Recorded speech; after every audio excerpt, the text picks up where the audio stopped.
Thank you, Speaker Johnson, Majority Leader Scalise, Whip Emmer, and Chair McClain for your leadership on the bill.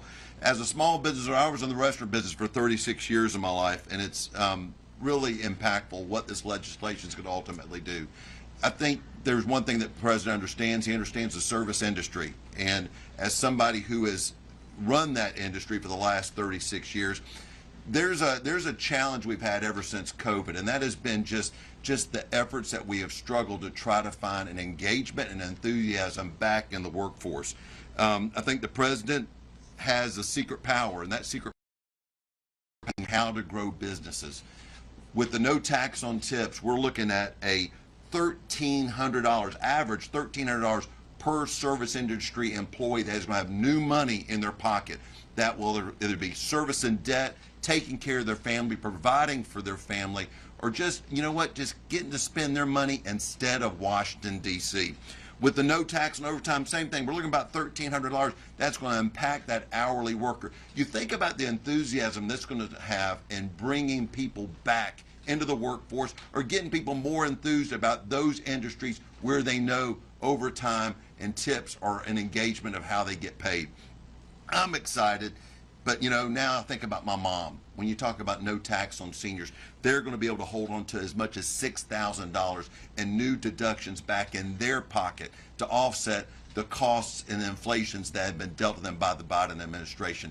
We're turning this country around one step after the other, and I tell people all the time, it's not a sprint, it's a march.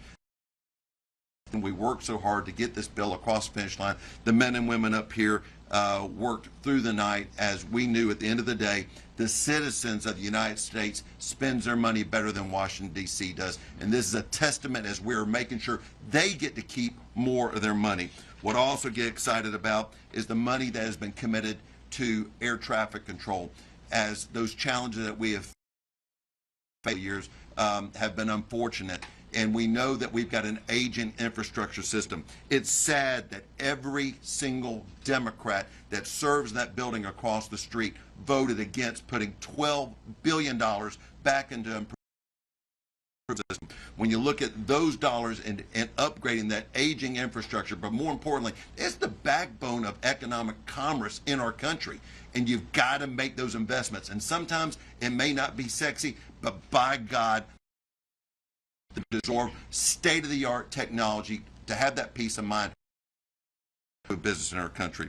And lastly is, I'm so excited as a member of Congress that has 5 installations in his district, whether it's Eglin, Herbert Field, NAS Pensacola, NAS Whiting, Corey Station, or Duke Field. These installations are going to benefit from the One Big Beautiful Bill. As we have seen historic levels, we have exceeded every recruiting goal already now for the entire year. President Trump and Secretary Hegseth have created a new enthusiasm in our United States military. $9 billion to improve the quality of life for our service members. $20 billion to bolster munition production.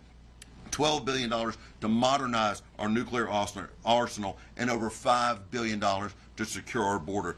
These are game changers, but it also creates an enthusiasm that lets our servicemen and women know they're appreciated, taking care of our veterans. And I'm very excited that means taking care of Florida Congressional District 1. Thank you to the Speaker and his entire team for making this happen. And I want to introduce Frank Patty. Frank Patty and his family, they're a multi-generational difference maker in Northwest Florida. Whether it be in their renowned, world-famous fishing market, they have got a seafood market there in Pensacola that whenever you walk in, it's like a circus. It is people are going in every different direction, but it's quality seafood from the Gulf of America and all over the United States as they come in to receive their produce. And then what happened is, as they were running their own fishing fleets, they realized they had to fix the boats that they were using. So what they do, they decided to build their own shipyard. So whether it be running their own seafood market, fixing their own ships, or building the next generation of ships that are taking care of the Army Corps of Engineers or just the private sector, this family has made a commitment, and it's exciting to have them up here being a part of what the Big Beautiful Bill means to their family and their ability to grow their economy in not just Northwest Florida, but in our country. Frank? Thank you so much, Jimmy. Thank you so much.